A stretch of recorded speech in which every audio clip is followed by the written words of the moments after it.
Chers amis, bonjour, on se retrouve pour les Passions d'un Hébreu et je voudrais poursuivre aujourd'hui ce que nous avons commencé il y a quelques jours, c'est-à-dire le sujet qui traite des rapports de la religion et de la morale. En fin de compte, ma première question serait celle-ci.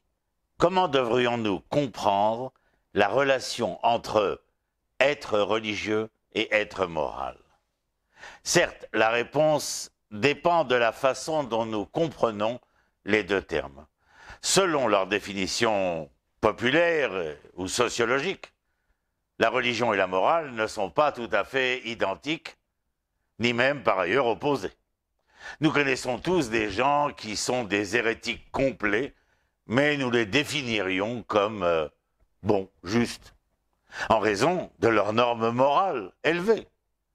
D'autre part, nous connaissons malheureusement d'autres personnes que nous pourrions définir comme étant pieux, religieux, pratiquant du Shabbat, de la cacheroute, et qui gèrent néanmoins leurs relations personnelles et professionnelles, je dirais comme cela, avec rapacité et malhonnêteté. Ceci, bien sûr, ne correspond pas au bien selon notre perception. Aussi, selon la définition commune, ces deux termes sont déconnectés l'un de l'autre. Mais notre intérêt, ici, ne concerne pas la définition sociologique, mais plutôt la définition philosophique. Et à ce stade, le lien entre les deux notions devient moins évident. Je vous y amène tout de suite. Et je m'explique. Je commence par la définition. Nos deux sujets, la religion et la morale, ont déjà été analysés de manière exhaustive à travers les âges. Au XXe siècle, par exemple, siècle dernier en particulier, toute une littérature qui est née en grande partie sur les principes du livre mémorable Principia Ethica, un ouvrage de philosophie morale édité en 1903 et dont l'auteur fut George Edward Moore. Il constitue l'une des œuvres majeures de la philosophie morale du XXe siècle, particulièrement, bien sûr, dans le monde anglo-saxon. Le terme « bien » a à la fois un sens fonctionnel, pratique, et un sens de valeur morale. D'une part, il se réfère à l'efficacité d'un objet ou d'une personne, et d'autre part, à la notion de valeur. Par exemple, nous pouvons parler d'une bonne arme capable de tirer efficacement pour tuer, et donc d'être utilisée efficacement pour atteindre de mauvais objectifs. Mais il existe un autre sens du bien, qui s'étend aux deux domaines, le fonctionnel et le moral. Le bien esthétique, j'appellerais, disons, une belle arme. Si nous lisons la paracha de Bereshit, chapitre 2, verset 9, nous entendrons parler pour la première fois du fruit, bon à manger au sens utilitaire. Il n'y a certainement aucune qualité morale à cela. De suite après, nous découvrons l'arbre de la connaissance du bien et mal, où le sens est ici moral. Dans certains versets, le sens peut être vague ou uniforme, mais le plus souvent multiforme. Par exemple, au verset 18, « Il n'est pas bon que l'homme soit seul ». Selon mon entendement, l'intention du Tanakh, de la Bible, est qu'une telle situation n'est pas bonne du tout, ni psychologiquement, ni moralement. Dans notre contexte, parallèlement à la prise de conscience des différents sens du mot, nous nous concentrerons principalement et directement sur l'aspect moral, c'est-à-dire que nous essaierons de définir ce que nous entendons lorsque nous parlons d'une bonne personne. Encore une fois, non pas au sens fonctionnel comme un bon parent ou un bon citoyen, mais au sens moral de la chose. Et quelle devrait être notre relation à lui ou elle. Nous comprenons le bien comme le bien moral, essentiel, quelque chose réellement souhaité, mais aussi souhaitable et précieux en soi. Le terme, quant à lui, de religiosité mérite également une analyse globale.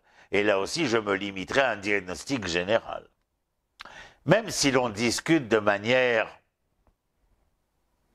globale, il est certain qu'il faut distinguer des sens différents, avant tout. Le terme indique un lien existentiel et empirique avec Dieu, la foi et au-delà d'elle, la crainte, l'amour et la dévotion. Deuxièmement, et cela est particulièrement vrai dans un contexte juif et législatif, cette relation avec Dieu doit se traduire par un comportement obéissant et discipliné à ses commandements contraignants. Le verset de Parashat Ekev clarifie l'interrelation entre eux, comme constituant un concept. Et maintenant, Israël, ce que l'Éternel ton Dieu te demande uniquement, c'est de révérer l'Éternel ton Dieu, de suivre en tout ses voies, de l'aimer, de le servir de tout ton cœur et de toute ton âme. C'est dans le livre de Dvarim, chapitre 10, verset 12. La Gemara Shabbat 31 verso comprend à partir de ces versets que Dieu exige de nous une sommation fondamentale, la crainte de Dieu. Elle conclut d'ailleurs par ces mots. Et il a dit à l'homme, la crainte du Seigneur, voilà la sagesse, évitez le mal, voilà la raison. Livre de Job, chapitre 28. Bien que la Gemara déclare que le verset traite d'une chose, elle semble spécifier toute une liste d'exigences. Craindre l'Éternel, marcher dans ses voies, aimer travailler, garder ses commandements. La raison en est que nous pouvons essentiellement parler d'un concept qui se compose de plusieurs facteurs. Ces composants se divisent en ces deux mêmes éléments que j'ai mentionnés précédemment. La relation existentielle et empirique à Dieu, amour et respect, disons-le, et la soumission à ses commandements, observance des lois. Cette dernière s'exprime dans le vécu en général et dans les détails de la halakha, la législation juive. Pour moi, la combinaison de ces deux facteurs construit non point la religiosité, mais l'essence de l'hébraïsme. Dans le célèbre verset qui clôt le livre de l'Ecclésiaste, nous retrouvons un lien commun à ces deux éléments si proches. La conclusion de tout le discours est celle-ci, écoutons-la. Crains Dieu et observe ses commandements, car c'est là tout l'homme. C'est dans l'Ecclésiaste au chapitre 12. Accomplis sa volonté, celle de Dieu, c'est-à-dire comme si elle était la tienne, afin qu'il considère ta volonté comme la sienne. Suspends ton désir pour le sien, afin qu'il suspende celui des autres pour le tien.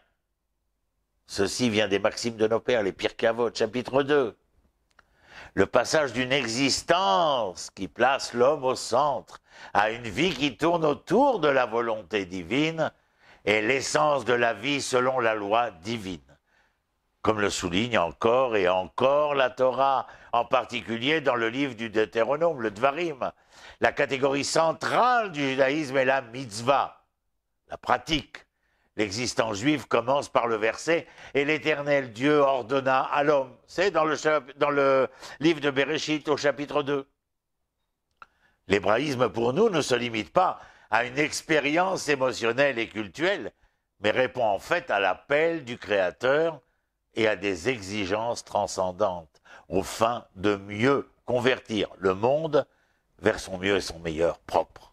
Au-delà de cela, pour nous, la loi contraignante de Dieu est le cadre de l'intégralité de notre existence, même par rapport à des domaines apparemment neutres. À mon avis, c'est ainsi qu'il faut comprendre la première mitzvah donnée à la première personne. Le libellé de ce commandement est quelque peu étrange. L'Éternel Dieu donna un ordre à l'homme en disant « Tous les arbres du jardin tu peux t'en nourrir, mais l'arbre de la science, de la connaissance du bien et mal, tu n'en mangeras point, car du jour où tu en mangeras, tu devras mourir. » Toujours le chapitre 2 de Bereshit, la Genèse. Je pense que le point ici est très clair.